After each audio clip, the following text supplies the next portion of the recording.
Hey viewers, welcome back to our channel. Today, we're delving into a captivating term that is a color.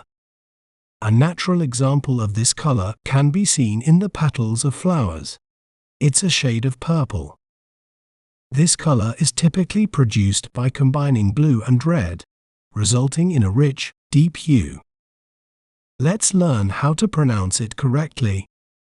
Violet. Violet. Let's break it down for better understanding. Why? Let.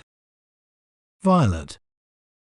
Violet is crucial in the context of art and design, helping artists and designers to create depth and evoke emotions in their work.